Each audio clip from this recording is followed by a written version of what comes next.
ये चेक करें, ये कंपनी में आया हूँ लोडिंग के लिए ना। बस दुआ करें कराची की लोडिंग अल्लाह पाक खैर खैरियत से पहुँचाए आपके भाई मोहसिन अली। और इंशाल्लाह कराची जाकर फिर आपको बताएंगे कि अब कहाँ से हम जा रहे हैं। ये है कंपनी, इस तरफ भी ये कंपनी है, एक ही मालिक की है। चेक करें, चेक करें भाई, ये मलबा पड़ा हुआ है इनका।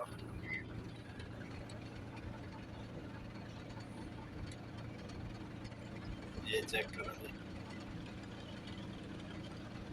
ये चेक करें, ये मलबा है। यहाँ सिर्फ बर्तनों का काम ही किया जाता है, ये बर्तन ही तैयार किए जाते हैं।